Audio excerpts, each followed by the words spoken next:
রাসূলুল্লাহর উপর যখন ওহী আসতো তখন মৌমাছি, মধুফোকা আছে না, মৌমাছির মতো গুনগুন করে আওয়াজ হতো।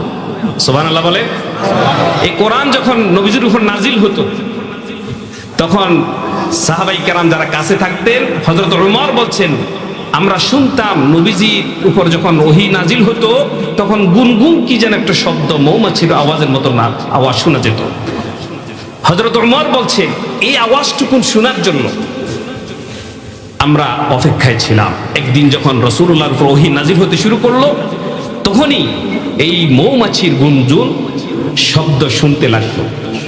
হযরত উমর বলছেন, আমরা থেমে গেলাম, আমরা স্টপ হয়ে গেলাম। নবীজির উপর ওহী নাজিল হচ্ছে। ওহী নাজিলের প্রক্রিয়া যখন শেষ হয়েছে, রাসূলুল্লাহ সাল্লাল্লাহু আলাইহি ওয়াসাল্লাম তিনি তখন কিবলার দিকে ফিরে বসলেন। এরপরে তিনি এখানে বড় একটা দোয়া আছে, দোয়াটা করলেন, দোয়াটা পড়লেন।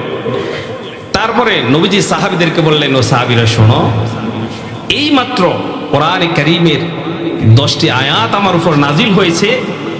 পৃথিবীর কোন মানব সন্তান যদি এই 10টি আয়াতের উপর আমল করে, আল্লাহ তাবারক ওয়া তাআলা তাকে সরাসরি আল্লাহ জান্নাতে ঢুকিয়ে দিবেন। সুবহানাল্লাহ বলেন। আর জোরে বলেন সুবহানাল্লাহ।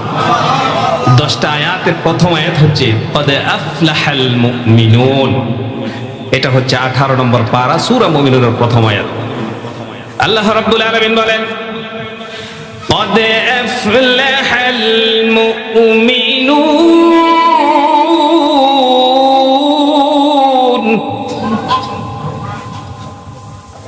সফল হয়েছে তারা ঈমান এনেছে যারা।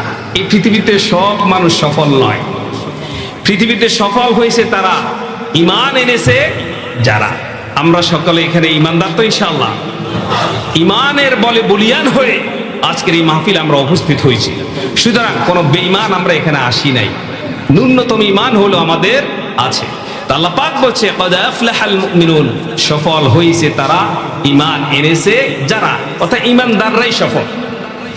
ঈমানদাররা কি সফল। আর সফল যারা, তারা কোথায় যাবে? জান্নাত না জাহান্নামে? জান্নাত। আল্লাহ তাআলা সফলতার লিস্টে আমাদের আজকের সবাই নামটি তুমি তুলে দিয়ে বলেন আমিন।